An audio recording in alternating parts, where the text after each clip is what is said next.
ప్రపంచ సినీ వినీలాకాశంలో అటు బాలీవుడ్ కి ఎంత పేరైతే ఉందో అంతే గొప్ప పేరైనటువంటి పరిశ్రమ మన తెలుగు సినీ పరిశ్రమ. ఈ తెలుగు సినీ పరిశ్రమలో నేడంతా కూడా బయోపిక్ల హవా కొనసాగుతూ ఉంది. అలా చూసుకుంటూ ఉన్నప్పుడు మొట్టమొదటి బయోపిక్ గా మన తెలుగులో వచ్చి, అంటే సినిమా పరంగా బయోపిక్ గా మన తెలుగులో వచ్చి అత్యంత ఘన విజయం సాధించినటువంటి సినిమా మహానటి సావిత్రి. ఆ మహానటి సావిత్రిలో అంతా కూడా కీర్తి సురేష్ ని చూడలేదు. అందరికి కూడా సావిత్రియే వచ్చి నటించింది అన్న విధంగా అనిపించింది. ఆ తర్వాత వచ్చినటువంటి మరో అద్భుతమైన బయోపిక్ ఎన్టీఆర్ ది. ఆ ఎన్టీఆర్ లో మొదటి పాటుగా కథానాయకుడు, రెండో పాటుగా మహానాయకుడు తీశారు. అయితే ఈ కథానాయకుడు మహానాయకుడు రెండూ కూడా అభిమానులను తీవ్ర నిరాశపరిచాయి. దానికి కారణం బాలకృష్ణనా, లేదంటే అందులో నటించినటువంటి నటీనటులా, లేదు అంటే దర్శకుడా, లేదు అంటే కథలో ఉన్నటువంటి కంటెంటా? ఇవన్నీ చూసుకున్నట్లయితే అద్భుతంగా వస్తుంది అనుకున్నటువంటి బయోపిక్ కాస్త అభిమానులను బాగా నిరాశపరిచింది. ఎంతగా అంటే అటు కథానాయకుడు త్రూఅవుట్ వరల్డ్ మొత్తం మీద కూడా 20 కోట్ల రూపాయల తాలూకు మాత్రమే వసూలు చేస్తే, మహానాయకుడైతే మరీ అత్యంత ఘోరంగా కేవలం 4 కోట్ల చిల్లర మాత్రమే వసూలు చేసింది.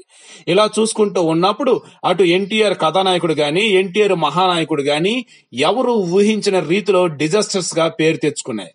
మరి ఇప్పుడు అదే ఎన్టీఆర్ బయోపిక్ మరొకటి రిలీజ్ అయింది. అదే లక్ష్మీస్ ఎన్టీఆర్. ఈ లక్ష్మీస్ ఎన్టీఆర్ కూడా సినిమా రిలీజ్ అవ్వటానికి ముందే ఎన్నో భారీ అంచనాలను పెంచేసింది.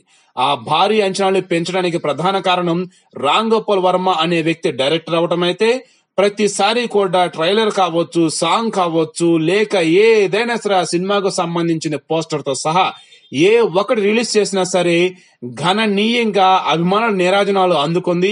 అదేవిధంగా ఎంతో తెలియని ఉత్సాహతని అందరిలోనే పెంచేసింది.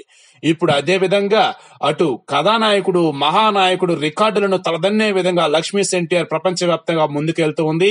ఇలా చూసుకుంటూ ఉన్నప్పుడు కేవలం వీకెండ్ లో 3 రోజుల్లోనే లక్ష్మీస్ ఎన్టీఆర్ యొక్క కలెక్షన్ ఎంతో తెలుసా? మీరెవరు ఊహించినటువంటి విధంగా 2,80,00,000 రూపాయలను సాధించి ఘన విజయాన్ని సొంతం చేసుకుంది.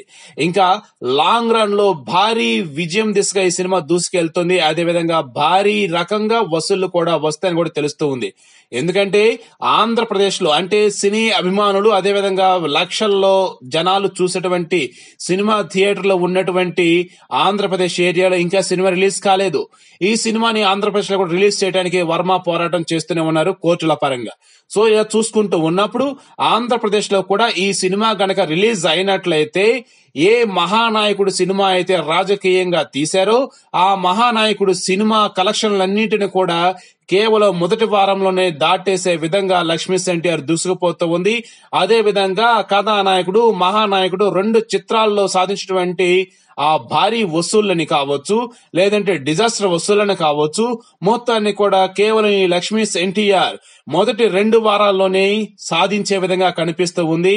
మొత్తంగా చూసుకుంటూ ఉన్నప్పుడు నిజాన్ని చెబుతా అంటూ ఆ నిజాన్ని ప్రజలకు చూపించినటువంటి రామ్ గోపాల్ వర్మ తీసిన లక్ష్మీస్ ఎన్టీఆర్ కలెక్షన్ల పరంగా ప్రపంచాన్ని సృష్టిస్తూ ఉంటే, ఏదో వారి స్వార్థం కోసం, ఏదో వారి ప్రయోజనాల కోసం, ప్రజల్ని అయోమయానికి గురి చేయడం కోసం నిజాన్ని దాచేసి తీసినటువంటి కథానాయకుడు మహానాయకుడు సినిమాలు మాత్రం డిజాస్టర్లుగా పేరు తెచ్చుకున్నాయి.